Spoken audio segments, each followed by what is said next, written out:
Ils sont venus me le dire dans l'avant-midi qu'ils avaient l'intention, que la décision a été prise de fermer la manufacture de la Penman.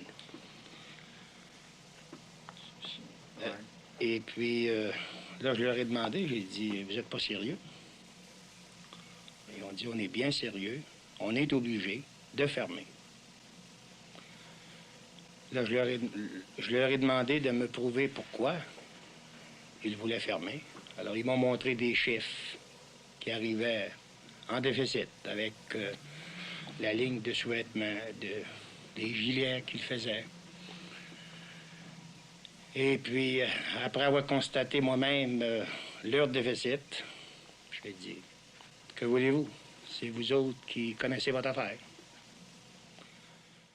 Tiré du film de Denis Arcand, On est au coton, on entend dans cet extrait le gérant de la filature de la Dominion Textile à Magog expliquant aux documentaristes les raisons de la fermeture de la manufacture. On débute notre épisode par cette entrevue pour revenir aux sources de la Dominion Textile et l'industrie du textile canadien parce que cette histoire commence à Hochelaga.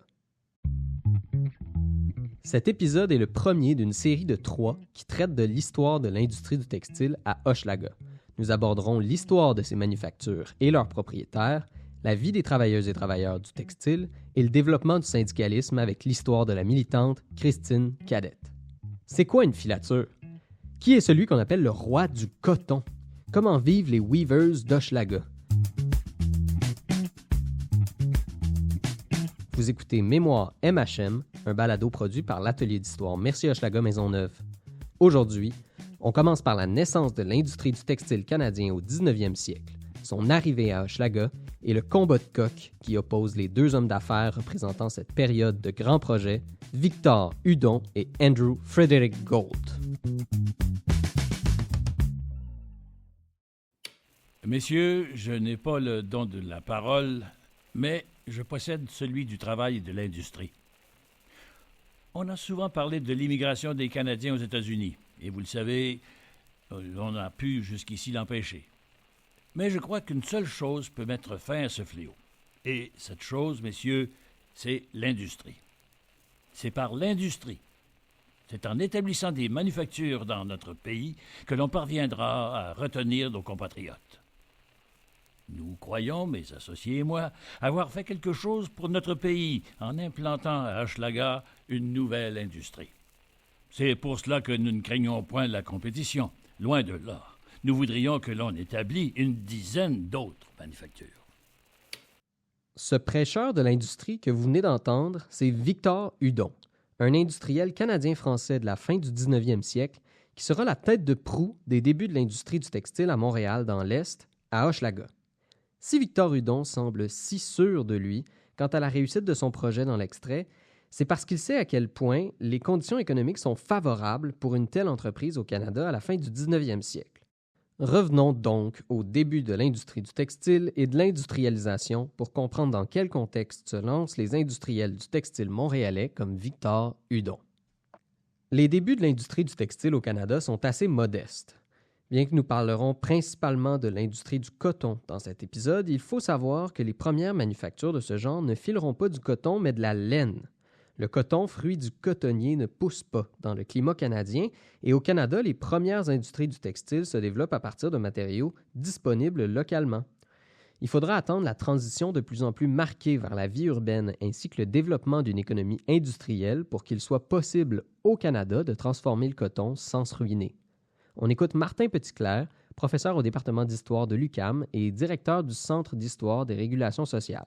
Le début de l'industrialisation à Montréal, c'est surtout au début du 19e siècle et ça s'accélère à partir du milieu du 19e siècle. Donc, ça survient peut-être quelques décennies après la révolution industrielle en Grande-Bretagne. Donc, c'est au début du 19e siècle que l'argent accumulé dans le grand commerce traditionnel, notamment avec dans le cadre de l'Empire britannique, l'argent accumulé grâce au commerce de la fourrure, au commerce du bois, etc., commence à être investi dans des entreprises industrielles. Ça va commencer autour du canal de la Chine, autour du port de Montréal. Progressivement, là, au fil du 19e siècle, on va aller dans d'autres secteurs, notamment Hochelaga, à partir surtout des années 1870.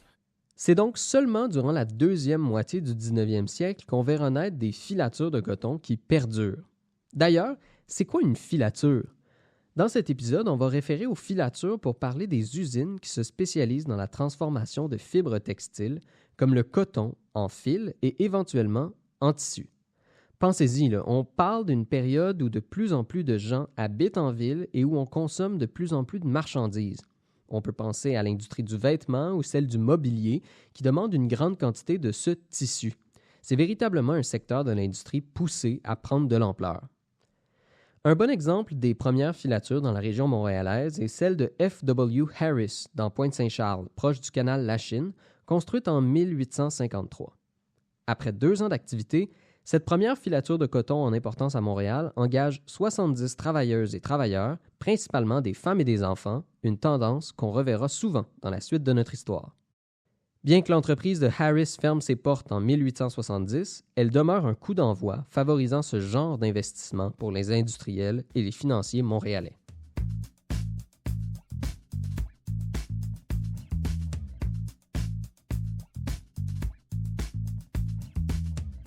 Nouveau secteur industriel, nouvelles technologies, conjoncture économique favorable, c'est dans ce contexte qu'arrivent à Hochelaga les entreprises dont on vous parlera aujourd'hui. Mais quel est ce fameux contexte économique favorable? Parce que considérant tous les risques qu'implique un nouveau secteur industriel, ce n'est pas que de l'audace qui motive les industriels montréalais. D'abord, un contexte géopolitique particulier leur facilite la tâche, la guerre civile américaine. En 1861, les États-Unis se scindent entre États de l'Union au nord et États de la Confédération au sud. La production de coton étant assurée par l'esclavage dans les États du Sud et les États du Nord ne commerçant plus avec le Sud, c'est le Canada qui peut profiter du coton en l'important plus facilement à partir des États confédérés. Bien que son utilisation soit interdite au sein de l'Empire britannique, l'esclavage n'est pas vu d'un mauvais œil de la part de la bourgeoisie canadienne de l'époque. Au contraire, il n'est pas de secret que certains cercles politiques et économiques du Canada appuient publiquement les États sécessionnistes et favorisent ces nouvelles importations. La guerre de sécession a eu un impact majeur dans l'histoire québécoise canadienne parce qu'elle force en quelque sorte les colonies britanniques à s'unifier. Tout ça s'explique en grande partie par le fait que lorsque la guerre de sécession est déclenchée, la Grande-Bretagne refuse de prendre parti et refuse surtout de prendre position en faveur des États du Nord. En grande partie parce que la Grande-Bretagne veut protéger son approvisionnement en coton des États du Sud. Donc, il va y avoir beaucoup de conflits entre les États du Nord et la Grande-Bretagne. À tel point qu'à partir de la fin de la guerre de sécession, les tensions vont être extrêmement grandes entre les États du Nord, la Grande-Bretagne et par le fait même le Canada. Pendant 4 ans, l'industrie du textile se développera au Canada sans compétition. Mais une guerre, ça demeure une situation assez instable. Après le conflit et la reprise du commerce américain, le textile canadien connaît ses premières difficultés. Ne vous en faites pas, elles ne seront que de courte durée, et ce, grâce à la Confédération. Au Canada, terre de nos aïeux, ton front est ceint de fleurs glorieux. D'une part, l'État doit financer des grands travaux pour le développement de l'économie industrielle. Donc, l'État investit massivement dans le port de Montréal, dans la construction de canaux, dans toutes les infrastructures de transport et éventuellement, évidemment, dans le chemin de fer. Comme nous l'explique Martin, donc, la création d'un État comme la Confédération canadienne en 1867 et le développement des réseaux de transport qui l'accompagnent sont tous des éléments qui participent à l'agrandissement du marché des industriels du textile. Aux provinces du Canada-Est et du Canada-Ouest, qui deviendront le Québec et l'Ontario, s'ajoutent les provinces maritimes et bientôt les différents territoires de l'Ouest canadien. Les personnes, mais surtout les marchandises, sont encore plus facilement transportées d'un océan à l'autre. La dernière clé qui propulse l'industrie du textile au Canada est de nature économique. En 1879, John A. Macdonald, premier ministre du Canada, met en place la politique nationale, une politique protectionniste qui avantage les produits manufacturés canadiens. Les tissus de coton produits à l'extérieur du Canada sont taxés entre 20 et 30 % à leur arrivée au pays, ce qui favorise nettement plus l'achat de tissus canadiens et décourage les industries britanniques et américaines d'exporter au Canada. Comme l'explique Jacques Rouillard dans son livre Les travailleurs du coton au Québec, et je cite, « L'industrie du textile canadienne doit son progrès beaucoup plus à une politique protectionniste qu'à une augmentation de la consommation intérieure. Les manufacturiers canadiens ne se sont pas taillés un marché, ils ont remplacé par leurs produits les filets importés. » Fin de la citation. Durant la même période, cependant, une région toute proche de la métropole québécoise se développe à vitesse grand V et semble attirer de plus en plus les familles ouvrières canadiennes françaises. Des emplois assurés et de meilleurs salaires génèrent une grande vague d'émigration vers la Nouvelle-Angleterre, dans le nord des États-Unis, ce qui inquiète les industriels montréalais qui voient fondre leur main-d'œuvre. Bien, tout d'abord, il faut dire que c'est quand même près de 900 000 personnes qui ont quitté le Québec entre 1840 et 1930. Marie-Ève Arton est sociologue et historienne. Dans ses travaux, ce qui l'intéresse, ce sont les phénomènes démographiques, comme la mortalité, les migrations, la reproduction, etc. Grosso modo, ils vont quitter parce que les débouchés sont peu nombreux au Québec. Donc, on parle souvent de la saturation des terres. Donc, la vallée laurentienne va être saturée. Tout ça est lié à la fois à la fécondité élevée, au fait que l'espace laurentien est maintenant complètement occupé et que les procédés en matière d'agriculture vont se transformer. Donc, il y a ce qui va pousser les gens du Québec, ce qui va avoir un effet un peu répulsif, mais dans cette dynamique migratoire-là, il faut aussi bien circonscrire les conditions d'accueil. Donc, c'est-à-dire qu'est-ce qui attire les gens vers le nouvel endroit, vers les États-Unis. Donc, ces conditions-là aux États-Unis, elles sont liées aux perspectives d'emploi dans les forêts, dans les mines, l'attrait des terres dans l'Ouest américain. Mais j'ajouterais une petite nuance sur cet exode québécois vers les États-Unis, c'est que les Québécois n'étaient pas les seuls à aller vers les États-Unis. Alors, quand on prend la perspective inverse, toute proportion gardée, il y a autant de Canadiens anglais que de Canadiens français qui sont allés aux États-Unis. Entre 1860 et 1900, donc les 4 dernières décennies du 19e siècle, eh bien, le Canada et le Québec vont connaître un solde migratoire négatif. Qu'est-ce que ça signifie? Ça veut dire qu'il y a plus de personnes qui quittent qu'il y a de personnes qui entrent dans le pays et dans la province. Et non seulement les Canadiens étaient attirés vers les États-Unis, mais les Européens aussi. Il faut savoir qu'à cette époque, les États-Unis sont un aimant populationnel. Et c'est graduellement vers la fin du 19e siècle que la Nouvelle-Angleterre va prendre le pas, va devenir vraiment l'attrait principal grâce à son industrialisation et à son urbanisation phénoménale, ce qui a véritablement marqué l'imaginaire de ce grand courant migratoire. On comprend comment cet exode est vécu comme une vraie crise, même à l'extérieur du Québec. Merci, Mme Arton. Elle reviendra dans le prochain épisode pour parler de ses autres intérêts de recherche, les conditions de vie et les rapports différenciés entre les hommes et les femmes durant le 19e et le 20e siècle. Durant cette époque parfois chambranlante, souvent profitable, mais surtout remplie de promesses, un homme d'affaires canadien-français de bonne réputation se présente comme le sauveur de la main-d'œuvre en lançant le plus important projet cotonnier de l'histoire du pays jusqu'alors. Vous le connaissez déjà, c'est Victor Hudon et la compagnie des moulins à coton Victor Hudon. À part être très enthousiaste vis-à-vis l'industrie, c'est qui Victor Hudon? Il naît dans la seigneurie de Rivière-Ouelle, dans le bas du fleuve, en 1812 et se lance dans le commerce en 1830 à Québec. 2 ans plus tard, il s'installe à Montréal pour travailler comme commis dans une maison de commerce. Après quelques aventures qu'il racontait lui-même à propos de sa supposée participation aux rébellions des Patriotes, il revient vers le commerce et lance le sien en 1837, puis un deuxième en 1842, puis un troisième en 1857. Ce sont les aléas d'un homme d'affaires comme lui allant d'investissement en investissement.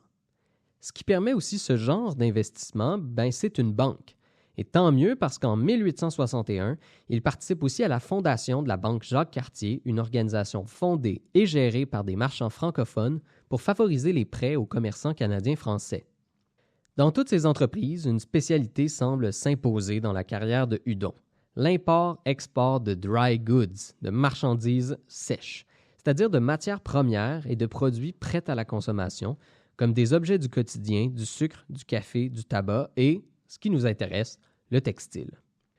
En 1873, Victor Hudon fonde la Compagnie des moulins à coton Victor Hudon, un projet industriel qui implique la construction d'une filature de grande envergure.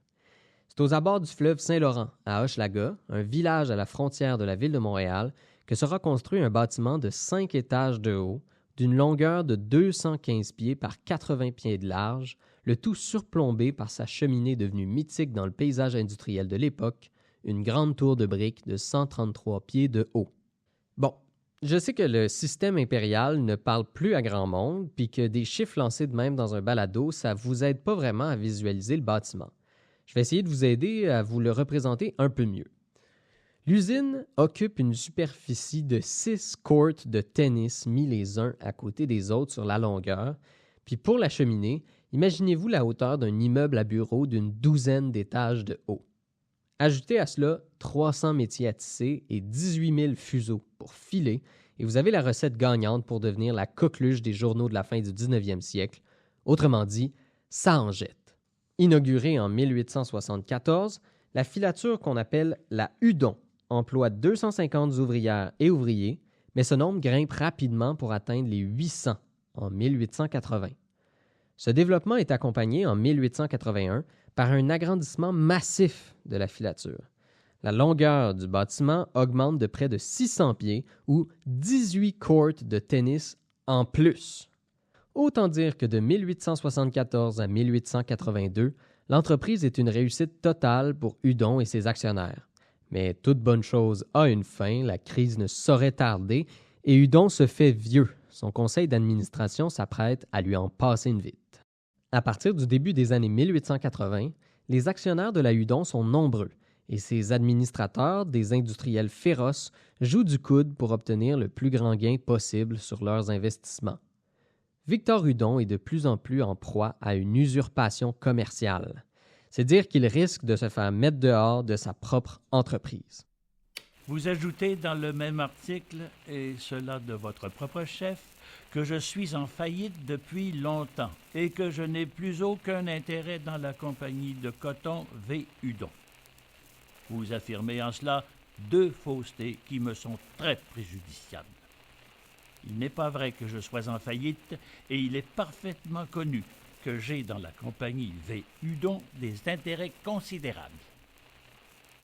Comme vous l'avez entendu, participant à ce jeu de pouvoir, le journal La Minerve se fait depuis quelques années le colporteur de potins annonçant la fin du règne de Hudon. Malgré tout, celui-ci est constamment réélu à la tête du conseil et demeure principal propriétaire de la filature. Hudon en reste le fondateur et il réussit momentanément à conserver le respect de ses compatriotes. Il ne faut pas négliger le contrôle de certains Canadiens français sur l'économie à l'époque, même s'ils ne sont pas toujours nombreux. Pour bien comprendre la place des francophones dans les milieux d'affaires au 19e siècle, il faut distinguer 2 groupes à l'intérieur de la bourgeoisie. D'une part, il y a la grande bourgeoisie, la très grande bourgeoisie, celle qui est principalement, essentiellement anglophone. Il y a peu de francophones dans cette grande bourgeoisie-là. Si on prend la moyenne bourgeoisie avec un impact plus régional, cette moyenne bourgeoisie-là est beaucoup plus diversifiée. À l'intérieur de cette moyenne bourgeoisie-là, on trouve effectivement des francophones. Il y en a plusieurs qui ont fait fortune en étant en quelque sorte des intermédiaires entre les entreprises, ou des courtiers entre les entreprises et l'État. Donc ce rôle d'intermédiaire va permettre à plusieurs de s'enrichir, mais où on retrouve aussi la bourgeoisie francophone dans le commerce de gros. Les francophones vont jouer un rôle aussi important dans la construction, l'urbanisation. C'est quelque chose qui est en fait à la portée finalement de cette bourgeoisie francophone. D'autant plus que cette bourgeoisie francophone a un contrôle assez direct sur le pouvoir municipal. Et donc, quand on veut développer une ville, investir dans la propriété foncière, dans la propriété immobilière, bien souvent avoir des contacts étroits avec le pouvoir municipal, ça aide beaucoup. Ça va permettre aussi à plusieurs francophones de s'enrichir et d'avoir une place importante dans cette moyenne bourgeoisie. Malheureusement, la surproduction attend la plupart des secteurs industriels de l'époque et on anticipe qu'elle touchera le textile. En 1883, la crise économique arrive dans le milieu du textile et les entreprises commencent à fermer.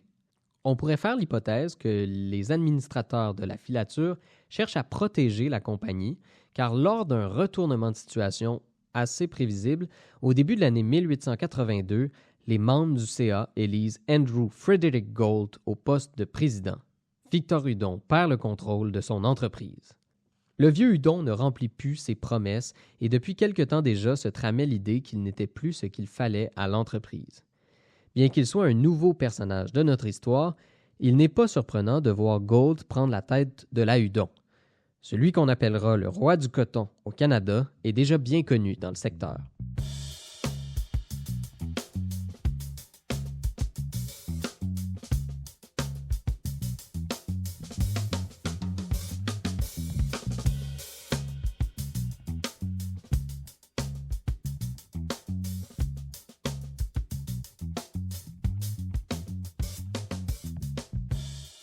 Né en 1833 en Irlande, Andrew Frederick Galt est un marchand et un industriel montréalais qui deviendra l'un des hommes d'affaires les plus influents du tournant du 19e siècle au Canada. Il arrive jeune à Montréal avec sa famille en 1842, où il y fait sa scolarité et se lance dans les affaires avec son frère. Malgré des débuts assez modestes comme grossistes, les frères Galt diversifient rapidement leurs investissements et ceux-ci portent leurs fruits dans les années 1860 et 1870. Leurs entreprises commencent alors à s'étendre dans tout le Dominion. Ensemble, les frères Galt sont présents sur une dizaine de conseils d'administration, dont 2 filatures en 1873. La Compagnie des cotons de Montréal, située à Salaberry de Valleyfield, et la Compagnie des moulins à coton Victor Hudon. Il faut dire que Andrew Frederick Galt est déjà versé dans l'art de la cotonnade, puisqu'il a déjà été propriétaire d'une filature en Ontario en 1870. Donc, plus influent, plus réputé et plus riche que Victor Hudon, il n'est pas surprenant de le voir prendre la tête de l'entreprise en 1882. Notons quand même que Victor Hudon ne se laissera pas abattre si facilement. Comme s'il l'avait prévu d'avance, après avoir perdu la Hudon, il annonce la construction d'une autre filature le long du fleuve dans l'est de la ville, la Sainte-Anne, située vis-à-vis le quartier Sainte-Marie actuel. Son but est clair, concurrencer son ancienne entreprise. Cette nouvelle filature, qui commence sa courte existence juste avant une crise économique, aura de la difficulté à s'imposer comme l'avait fait la Hudon. En 1885, elle sera reprise par Galt et ses associés, qui verront en une fusion des 2 filatures une possibilité pour se sortir du marasme économique. La Hochelaga Manufacturing Company est créée. La guéguerre entre Galt et Hudon prenait fin. Les nouvelles formes de gestion d'entreprise remplaçaient les anciennes formes de propriété, les intérêts commerciaux anglophones remplaçaient les francophones, la jeunesse avait remplacé la vieillesse. Toutes sortes d'interprétations ont été données à ce changement de direction à la tête de ces entreprises. Mais ce qui est certain, c'est que le rêve de Hudon se terminait et avec celui-ci sa carrière d'homme d'affaires. Jusqu'à sa mort, on le connaîtra surtout comme responsable de la Commission du Havre, l'ancêtre du port de Montréal. Au sujet de cette prise de pouvoir de Galt, on pourrait se demander s'il y avait là quelque chose de linguistique. C'est quand même un anglophone qui déloge un francophone. On l'a demandé à Martin Petitclerc. Là où les francophones ont plus de difficultés, c'est effectivement dans le milieu industriel. On peut développer des industries, mais quand on veut vraiment se développer et avoir un impact plus large, bien là, on a besoin de l'appui de la Banque de Montréal, on a besoin de l'appui des grands chemins de fer, on a besoin de l'appui des grandes institutions financières. Et c'est là, des fois, que ça devient plus difficile, parce qu'éventuellement, plus on grossit, plus on empiète aussi sur les intérêts économiques de la grande bourgeoisie. Et donc, ces tensions-là vont être assez évidentes, assez bien documentées là, par les historiens et les historiennes. Et encore là, je pense que le cas de Victor Hudon témoigne bien de ces difficultés particulières là, lorsqu'il s'agit d'investir dans l'industrialisation d'une façon plus directe. Je pense qu'on peut aisément s'imaginer comment Hudon et son entreprise ont peut-être pu de plus en plus menacer les intérêts de la grande bourgeoisie, dont Galt était déjà un représentant. Mais revenons à Galt, parce qu'il est tout de même dans de beaux draps. En tant que propriétaire de 3 filatures, la crise de surproduction de 1883 frappait particulièrement ces entreprises. Ce sera grâce à l'application d'une stratégie de cartel et à des fusions d'envergure que Galt et ses associés réussirent à s'en sortir relativement indemnes. D'abord, un cartel en langage économique, c'est une stratégie de direction des prix de la marchandise. Dans le cas du textile, c'est une entente entre les entreprises du secteur autour du prix de vente du tissu. Le but ici est de stopper artificiellement la concurrence entre les filatures et stabiliser les prix du coton en faveur des propriétaires. Si tout le monde respecte l'entente, le cartel réussit à imposer son prix au marché. En 1883 et 1886, Galt et sa clique participent à 2 cartels, dont il présidera d'ailleurs le second. Le problème, bien évidemment, c'est que certains propriétaires peuvent décider de ne pas respecter la stratégie afin de profiter d'un marché bien moins compétitif. C'est en réaction à cette tendance que Galt se concentrera plutôt sur les fusions à partir de 1890. Ayant un effet similaire au cartel sur le marché, le but de la fusion est d'assurer un contrôle sur les prix, mais un contrôle unique. L'idée est donc d'acheter les différentes entreprises et les réunir sous l'égide d'une seule, dans notre cas, l'entreprise de Galt. Ces fusions suivent d'abord le modèle du trust, c'est-à-dire une entente légale entre les entreprises pour être chapeautées par une société mère. Galt fonde ainsi la Dominion Cotton Mills Company Limited, une grande fusion de filature québécoise, puis elle est suivie de la Canadian Coloured Cotton Mills Company Limited en 1892, une fusion similaire, mais de filature principalement ontarienne. Si la première s'occupe du textile brut, la seconde s'occupe du textile teint. Galt est alors président de 2 gigantesques fusions regroupant somme toute la plupart des filatures de coton du Canada.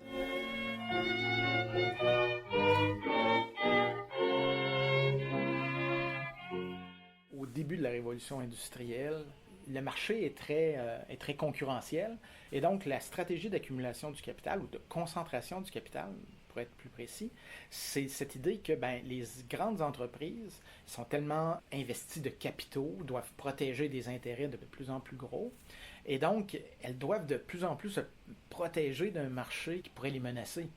Et donc l'idée, c'est de essentiellement prendre le contrôle d'une partie du marché en achetant les concurrents afin d'avoir un meilleur contrôle donc sur les prix. Et lorsqu'on a un meilleur contrôle sur les prix, on va assurer un meilleur profit. Et donc, une fois qu'on va être capable de garantir aux actionnaires un profit sur plusieurs années parce qu'on contrôle le marché, on va être mieux financé, etc. Et on va pouvoir favoriser finalement une plus grande accumulation du capital. Fait que finalement, ce sont les grandes entreprises qui décident qu'elles ne peuvent plus simplement faire confiance au marché. Elles doivent prendre le contrôle du marché pour s'assurer que le marché réponde à leurs besoins d'entreprise, de grandes entreprises. Donc, c'est ça la logique. Le contrôle qu'assure Galt est alors un monopole. Il contrôle presque l'entièreté du secteur textile dans l'économie canadienne à partir de 1892. Cette situation lui vaut le surnom de roi du coton. À la fin du 19e siècle, l'entreprise montréalaise fondée par un Canadien français issu des lointaines régions québécoises était devenue un véritable empire économique qui s'étendait partout au Canada. Victor Hudon meurt en 1897 et Andrew Frederick Galt en 1903. Ces 2 individus ne verront jamais la conséquence directe de leurs entreprises, une filature bien plus importante qu'ils n'auraient pu l'imaginer, la Dominion Textile, fondée en 1905. Mais ce sera une histoire pour un prochain épisode. Parlant du prochain épisode, c'est déjà la fin de ce premier épisode de notre trilogie sur l'industrie du textile à Hochelaga. Après vous avoir présenté l'histoire des entreprises ainsi que celle de leurs patrons, dans le prochain épisode, on parlera de celles et ceux qui faisaient fonctionner ces manufactures, les travailleuses et travailleurs du textile. On présentera leurs conditions de vie et de travail, leur famille, en un mot, leur réalité. Stay tuned, comme disent les jeunes! Merci à Martin Petitclerc et Marie-Ève Arton pour les entrevues et pour nous avoir prêté leur voix. Restez à l'affût, nos spécialistes seront de retour dans les prochains épisodes. Merci aussi à l'équipe du podcast, Olivier Dufresne et Mathieu Mazot, et merci à Clovis Lamarre pour la musique. Vous venez d'écouter Mémoire MHM, un balado produit par l'Atelier d'Histoire Merci Hochelaga Maisonneuve. Vous pouvez nous trouver sur Facebook, Instagram et YouTube. Cet épisode a été écrit et réalisé par Simon Veilleux, c'est-à-dire moi-même. Merci de votre écoute.